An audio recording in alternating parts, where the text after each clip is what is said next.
Buongiorno a tutti, eccoci qua, Alessandro Barbero e Davide Savelli, pronti con cuffia e microfono per una nuova puntata del nostro podcast, in cui cerchiamo di rispondere alle vostre curiosità. E oggi, Davide, di che cos'è che parliamo? Chiedilo a Barbero, un podcast di Cora Media e Intesa San Paolo On Air. Oggi parliamo di contadini e di Medioevo, quindi si sente a casa. Vabbè, sono a casa allora, sì. E cominciamo con la domanda di Andrea, che sale sulle spalle di un gigante per chiedere, leggo. Carissimo professore, leggendo La società feudale di Mark Bloch, lo storico ci introduce brevemente la figura del contadino ricco, o come lo chiama lui, nella traduzione italiana, Marico. Potrebbe meglio spiegarci chi era il Marico e che ruolo ha avuto nell'Europa medievale? Allora, dunque, tanto per cominciare, io devo dire che qui mi sa che è il traduttore della società feudale di Bloch che si è preso una responsabilità, perché io credo che in italiano questa parola non ci sia, però c'è in latino medievale, certamente, Maricus o Maricus, va a sapere. Però in ogni caso è la stessa parola per cui i francesi il sindaco lo chiamano il maire, no? Maire, ecco. E quella parola lì, sostanzialmente. E indica non tanto il contadino ricco, ecco, Andrea dice il contadino ricco, sì, per diventare il maire, per diventare il Maricus bisognava essere un contadino ricco probabilmente. Ma il senso non è specificamente quello. L'idea è l'amministratore signorile di un villaggio. E cioè, immaginando un villaggio in cui, bene o male, la terra appartiene tutta a un unico grosso proprietario, il vescovo per esempio, no? E quindi il grosso degli abitanti lavorano per lui, per il vescovo, per il conte. E allora normalmente ci sarà un amministratore, un uomo che il padrone ha scelto fra gli abitanti del posto per governare il villaggio, sostanzialmente, no? Per amministrare le sue proprietà, però anche per mantenere l'ordine, rendere giustizia, perché diciamo in un posto dove tutti i contadini lavorano per il vescovo, se poi voglio querelare mio cugino perché secondo me quando abbiamo spartito l'eredità del nonno lui si è preso un pezzo troppo grosso, da chi vado? Dal vescovo, dal nostro padrone a chiedergli di giudicare, no?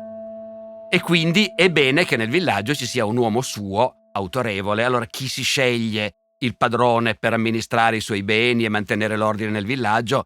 Uno di solito dei contadini che contano già qualcosa sul posto. Perché, come dire, questa società medievale non ce la dobbiamo immaginare appiattita.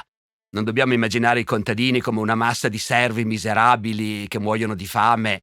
Intanto nel Medioevo c'è il capitalismo. La gente, nessuno gli vieta di diventare ricchi se si danno da fare. La gente compra, vende, possiede e quindi in ogni villaggio, se ci sono tanti contadini che fanno la fame, ci sono anche quelli che invece, magari anche a forza di protezione del padrone, di amicizia o così via, però sono diventati grossi.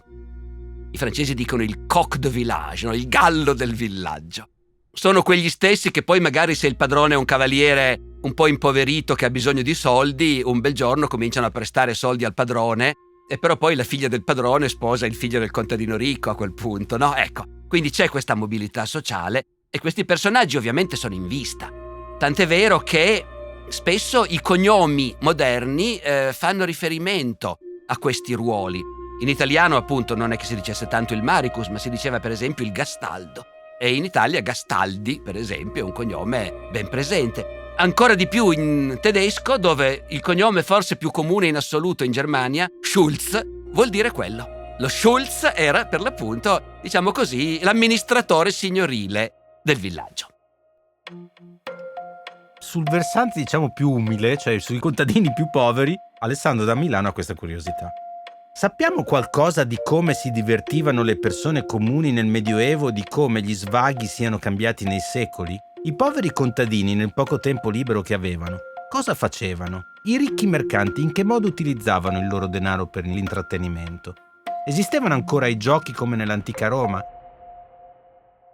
Allora no, un grosso cambiamento del Medioevo rispetto all'antica Roma effettivamente è la scomparsa dei grandi divertimenti pubblici. Scompaiono i circhi, scompaiono gli ippodromi, non ci sono più le corse dei carri, non ci sono più i giochi dei gladiatori. Sostanzialmente non c'è più un investimento di denaro pubblico o privato per far divertire la gente. E d'altra parte non c'è ancora il teatro che invece dal 600 in poi diventerà per secoli il grande luogo del divertimento, dell'intrattenimento per i ricchi, ma anche per gran parte del popolo, per chiunque potesse pagarsi 2 soldi di biglietto, ecco. Effettivamente è una caratteristica della società medievale che sotto tanti aspetti è una società complessa, Però manca quasi completamente questa dimensione del gioco pubblico, del divertimento collettivo. Insomma, sostanzialmente, immaginatevi, non è che la gente dice stasera esco, perché vado a teatro, vado al cinema, vado al concerto. E però ovviamente non è che loro non avessero del tempo libero. Adesso Alessandro dice ai poveri contadini nel poco tempo libero. In realtà poi tempo libero ce n'era. D'inverno anche il povero contadino non ha chissà cosa da fare. Quando viene buio nessuno ha più granché da fare. Era anche un'epoca piena di feste religiose. E le feste religiose non si lavorava comunque, Poi magari il contadino, se la festa arrivava nel pieno del raccolto, o quando aveva il fieno sul prato, con la prospettiva che se non lo tiro a casa stasera domani magari piove, allora magari anche il povero contadino lavorava anche il giorno di festa, ma in teoria era vietato e rischiava anche di beccarti una multa. Quindi tempo libero ce n'era, e loro lo volevano occupare ovviamente il tempo libero e divertirsi, ma lo facevano in una modalità che oggi ha perso un po' di importanza invece nel nostro modo di divertirci e di stare insieme, nel senso che si stava molto in compagnia e si giocava in compagnia. Ecco, nel Medioevo gli adulti giocavano, facevano cioè esattamente quella cosa che oggi fanno, spero lo facciano ancora almeno, i bambini, i quali non è che possono dire esco e vado al cinema, no? Ecco, i bambini sono lì con gli altri bambini e cosa si fa? Senza spendere una lira, si gioca a nascondino, si gioca a mosca cieca. Poi quando cresce un po' di più si gioca alla verità, dire fare baciare lettera testamento, insomma, no? Questi giochi, che per noi sono cosa appunto da bambini o da ragazzini, invece nel Medioevo li facevano gli adulti. Gli adulti giocavano tranquillamente a qualunque livello sociale, non ci si vergognava per niente di passare appunto qualche ora di passatempo, di ozio in tanti insieme a giocare a queste cose, anche a livelli sociali elevati, ecco, anche nobili cavalieri e nobili damigelle, giochiamo a mosca cieca, dai, chi sta sotto? E si divertivano sicuramente, magari anche più di noi. Così come facevano appunto quei giochi di verità, come dire anche un po' imbarazzanti, tipo chi è la regina della festa? Facciamo lei. Allora, adesso tu puoi fare una domanda a ognuno di noi e bisogna rispondere dicendo la verità. E poi ognuno di noi farà una domanda a te e tu dovrai rispondere dicendo la verità con tutte le conseguenze anche imbarazzanti che possiamo immaginare. Lì ci sono opere letterarie che raccontano, insomma, le situazioni che si possono creare se uno fa una domanda un po' imbarazzante alla regina della festa. Dopodiché poi, visto che Alessandro cita anche i ricchi mercanti, poi c'era anche un'altra forma di intrattenimento, e cioè va bene giocare a mosca cieca, però se facessimo venire i suonatori e i cantanti e se ne andassimo in giro per la città a cantare, suonare e schiamazzare tutta la notte, grande divertimento. Francesco d'Assisi, prima di convertirsi, quando era un figlio di papà con un sacco di soldi in tasca, uguale al papà nel senso che faceva un sacco di soldi come mercante, diverso dal papà nel senso che gli piaceva spenderli poi, e il papà di Francesco si metteva le mani nei capelli, questo crede di essere figlio di un principe, è sempre in giro che spende e spande. E com'è che spendeva e spandeva? Pagava lui i suonatori, pagava lui le canzoni e pagava lui i banchetti naturalmente, perché poi a quel punto alla sera poi alla fine si va tutti a mangiare e a bere tutti insieme. Quindi questa era la forma, diciamo, che richiedeva invece una spesa e quindi bisognava cercare il ricco che aveva voglia di spendere e tutti gli altri gli andavano dietro. C'è poi Raimondo dalla Sicilia che ha una curiosità che le leggo subito. Come mai i contadini, che hanno sempre sfamato la popolazione, hanno avuto un ruolo così basso nella società medievale e in parte anche in quella attuale? Vabbè, dunque, in generale bisogna dire una cosa. C'è una spinta piuttosto spontanea in tutte le società dove c'è una qualche disuguaglianza sociale, a pensare che i lavori manuali, i lavori in cui si fatica fisicamente, si suda e ci si sporca le mani, siano i lavori, come dire, meno stimabili, peggiori, che bisogna cercare di evitare.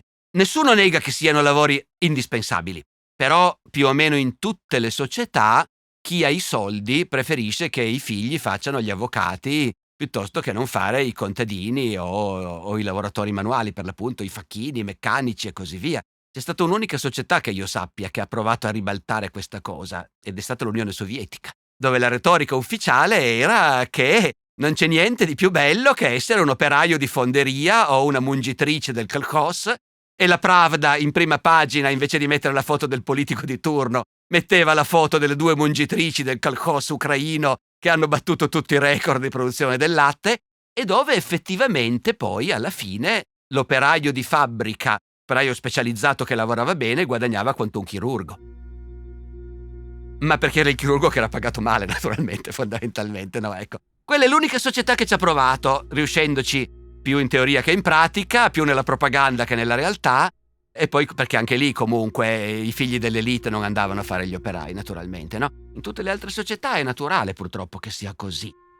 Il che, ripeto, non vuol dire non riconoscere che i contadini, parliamo di Medioevo, no? Non vuol dire non riconoscere che i contadini fanno un lavoro indispensabile. Intorno all'anno 1000 diversi vescovi hanno provato a descrivere il funzionamento della società e hanno detto: è chiaro che Dio ha organizzato la società dando a ognuno di noi un incarico diverso. E la tendenza era a dire: ci sono 3 grandi lavori. C'è il lavoro di quelli che pregano. Noi, ovviamente, sono i vescovi che scrivono. Noi che preghiamo. E guardate che questa è la cosa più importante di tutte, perché da quello dipende che voi tutti andiate in paradiso poi alla fine. Noi preghiamo, battezziamo i bambini, diciamo messa, quelli che pregano. Poi ci sono quelli che difendono il paese dai nemici, quelli che comandano e combattono, e sono i nobili, i signori, i cavalieri. E poi ci sono quelli che lavorano. E qui questi vescovi si rivolgono alla gente dicendole: e lo sappiamo che è dura, eh? È duro il lavoro del contadino, è il più faticoso di tutti, è tutto sofferenza, è tutto dolore. Però ragazzi, purtroppo qualcuno lo deve fare. E sappiate che il vostro lavoro è importante quanto gli altri, agli occhi di Dio. E davanti a Dio siamo tutti uguali. E quindi qua in questa vita bisogna rassegnarsi, a ognuno ne è toccato uno, e quelli a cui è toccato il più pesante di tutti sappiano però che avranno anche loro la loro ricompensa nell'altra vita. Infine Vittorio da Bari vuole sapere una cosa abbastanza particolare, leggo. Girano su internet e i social molti meme, post e affini che sostengono come nel Medioevo i contadini o, tra virgolette, dipendenti, con tutte le accezioni possibili, in generale lavorassero meno giorni all'anno rispetto a noi contemporanei. È vero? E secondo lei è giusto dire che all'epoca si era molto più compatti, determinati ed efficaci nel ribellarsi alle ingiustizie in ambito lavorativo e non solo, rispetto ai nostri tempi, naturalmente? Allora, dunque, sul fatto di lavorare, appunto, un po' l'abbiamo detto. Intanto, sia chiaro, in un mondo contadino che non dispone di tecnologie, che non dispone di macchinari, di trattori, di fertilizzanti e così via, allora è il ritmo stesso dell'annata che fa sì che ci sono momenti in cui si lavora molto duramente e altri in cui invece oggettivamente c'è meno da fare.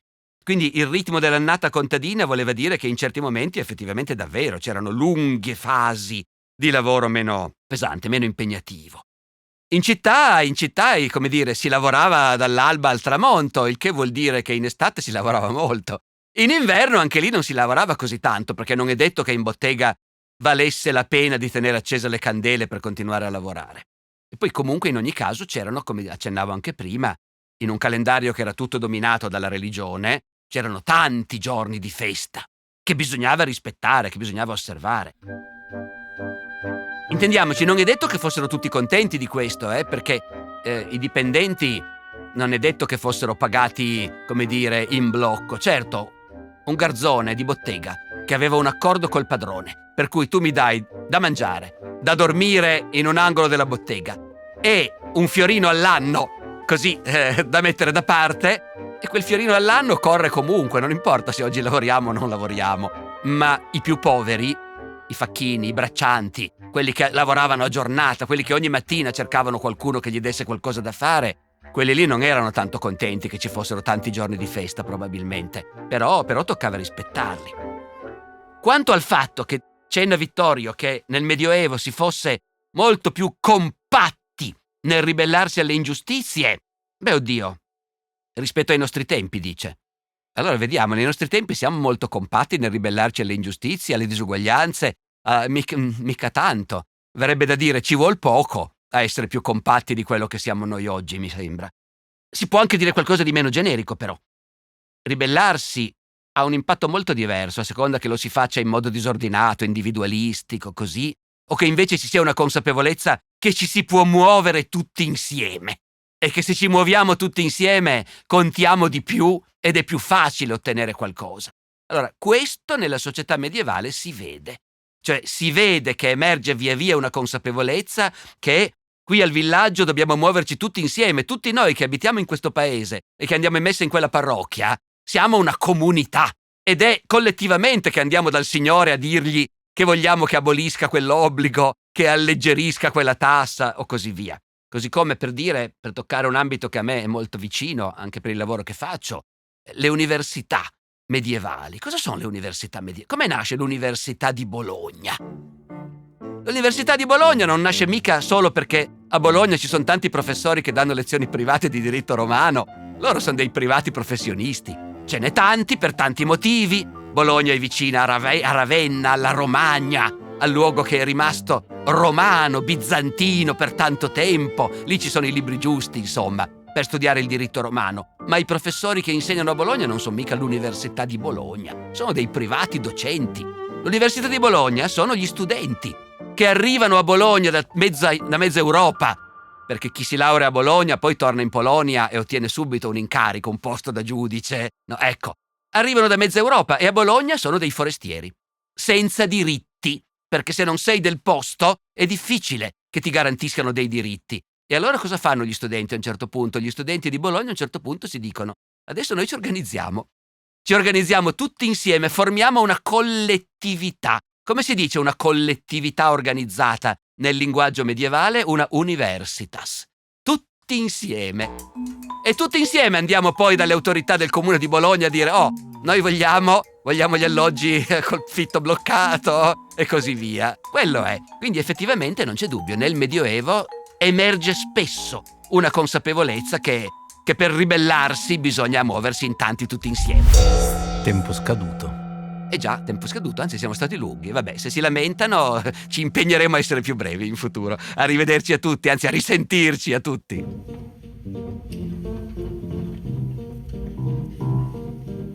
E a conclusione di questa puntata una breve segnalazione, una lettura fondamentale: Lo specchio del feudalesimo di Georges Duby, pubblicato dalla Terza. Chiedilo a Barbero è una serie podcast di Cora Media e Intesa San Paolo On Air, scritta da Alessandro Barbero e Davide Savelli. Produzione esecutiva Lia Chiovari. Cura editoriale di Davide Savelli in collaborazione con Anna Iacovino e Rosella Bettinardi. Supervisione del suono e musiche Luca Micheli. Post-produzione e montaggio del suono Luca Micheli e Mattia Liciotti. Coordinamento post-produzione Matteo Scelsa. Fonico di studio a Torino Riccardo Mazza di Experimental Studios. Fonico di studio a Roma Lucrezia Marcelli.